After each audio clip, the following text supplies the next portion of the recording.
I want to go to the COVID-19 update. And thanks to our vaccination and masking efforts, COVID-19 has really slowed in our community. I owe a huge thank you to Prince Georgians, who I have to say have done an absolutely beautiful job of adhering to all of the advice that the medical professionals and those scientists have been giving us, including going back to masking indoors very recently. Prince Georgians did so without reservation, and because of that, we are really seeing our numbers going down. We do, however, continue to see community transmission.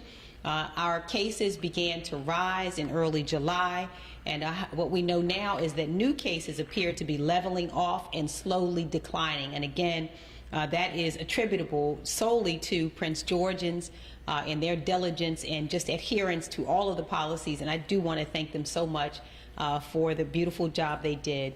Dr. Askew will discuss the data in more detail, but we are currently seeing a 3.3% positivity rate in our county, and we are also, for the first time, this has been the lowest that we've seen since July, this positivity rate. Our infection rate is at 0.93, which is in the medium risk range. And our average daily case rate is at 12 per 100,000 residents, which has declined from over 20 per 100,000, and that was just at the end of August. And so we are seeing some progress in the right direction. And what we know is the best way to really avoid health implications from COVID-19 remains just to be vaccinated.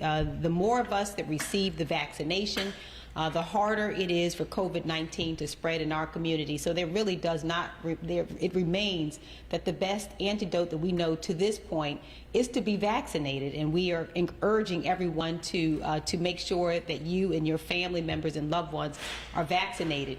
We're really pleased to report that nearly 82% of Prince Georgians residents, our residents who are 12 and over, have received at least one dose of the vaccine. To date, our residents have received over 1 million doses of the COVID-19 vaccine. And I want to take a moment again to thank the hundreds of thousands of Prince Georgians who have stepped up and made the decision to get vaccinated. They have done so to not only protect themselves, but we know that the most important aspect of it is that you also protect your family and your loved ones and fellow Prince Georgians. Many of you have also heard that the federal government, thankfully, is close to approving vaccines for young children. And we're waiting for federal guidance on vaccinations for 12 to 11-year-olds. And when they are approved to receive the vaccine, we'll be really ready to provide those vaccines to our children so that they can remain safe. But what we know is that with more residents getting the vaccine and the case numbers slowly declining, we're trending in the right direction, but what we want is to continue to see those numbers going down. And so, as you remember, of course, we've reinstituted our indoor public mask mandate to stop the spread of COVID-19.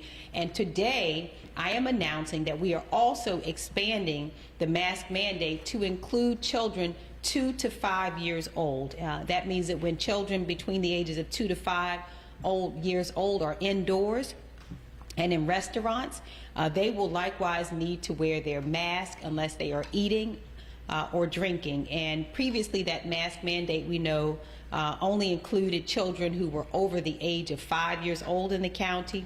As a parent, I understand it, I get it. I know it is not easy to mask younger children, but we are really doing this based on the data that we have and out of a grave concern for our children, many of whom are getting sick.